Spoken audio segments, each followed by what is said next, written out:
Bonjour à tous et bienvenue, vous regardez 6 minutes chrono, le rendez-vous quotidien de la rédaction de Lyon Capitale. Et aujourd'hui nous accueillons Zemorda Khelaifi, bonjour.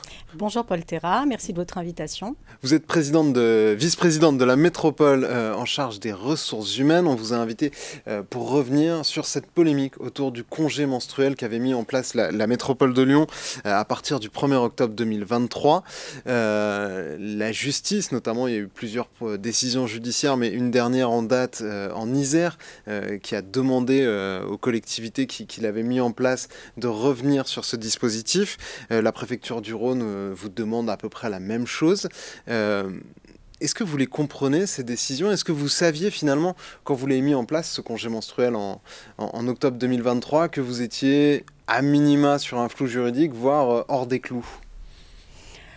Alors, quand on a pris la décision d'instaurer le congé menstruel à la métropole de Lyon, on ne se doutait absolument pas que l'État reviendrait dessus, parce que quand l'État s'empare d'une telle décision, ou en tout cas d'une absence de cadre juridique, parce que c'est bien une absence de cadre juridique dont s'est emparé l'État, eh bien, on peut se demander pourquoi l'État le fait à ce moment-là, d'autant plus que nous avons instauré ce congé menstruel il y a 1 an et demi, c'était le 1er octobre 2023. Pourquoi aujourd'hui, en plus à l'approche du 8 mars, la journée internationale des droits des femmes?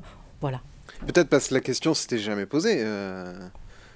Elle a été posée et la réponse a été apportée. C'est-à-dire que personne n'avait jamais posé la question avant que ce soit mis en place par des collectivités locales. La question ne s'est jamais posée, mais en même temps, le cadre juridique est flou là-dessus. Il ne pose pas explicitement l'interdiction de poser un congé menstruel. Donc, ni la possibilité de le faire. Ni la possibilité de le faire, oui, effectivement. Mais on l'a fait parce qu'on n'avait pas de cadre juridique et parce que nous souhaitons apporter des avancées sociales pour les femmes, du progrès social. Et c'est d'abord à cela que nous avons pensé lorsque nous l'avons mis en place. Qu'est-ce que va faire la métropole de Lyon maintenant qu'on vous demande de vous conformer à la loi? La ville de Lyon, par exemple, a dit qu'ils allaient continuer. Que va faire la métropole de Lyon? Alors nous, on va d'abord interpeller l'État avant de prendre une décision. Donc nous avons interpellé l'État et Bruno Bernard, notre président, le président de la métropole, l'a fait par un courrier la semaine dernière qu'il a adressé aux ministres concernés pour leur demander tout simplement de légiférer sur le sujet, puisqu'il n'y a pas de loi explicite qui permette de poser ce congé menstruel aujourd'hui. Et nous sommes face à une inégalité entre ceux qui peuvent le faire, le secteur privé, et ceux qui ne peuvent pas le faire ou qui n'ont pas l'accroche juridique pour le faire. Légiférer, ça peut prendre du temps, surtout qu'on voit à l'Assemblée nationale qu'il y a plusieurs lois importantes qui sont en retard ou qui doivent encore être étudiées. Une prochaine niche parlementaire, par exemple, des députés écologistes, c'est dans quelques mois. En attendant, qu'est-ce que vous allez faire? Tant que vous n'avez pas la réponse de l'État, vous continuez à maintenir ce dispositif ou vous revenez dessus? Mais l'État peut tout à fait s'emparer d'un cadre réglementaire, hein. Rien ne lui interdit de prendre un décret pour autoriser la mise en place d'une autorisation spéciale d'absence pour les femmes qui sont victimes de règles douloureuses. Donc ça peut aller vite pour vous? Ça peut aller très vite. Un décret, c'est potentiellement demain. Une loi, effectivement, c'est après-demain, mais ça n'est pas si loin finalement. Ça peut se faire rapidement aussi. Mais pour avoir une réponse claire, en attendant, vous mettez fin à l'expérimentation qui avait été pérennisée, ou vous continuez dans l'attente d'une réponse de l'État qui vous dit il faut arrêter ou il faut continuer? Nous continuons tant que l'État ne nous aura pas répondu explicitement qu'il faut qu'on le retire.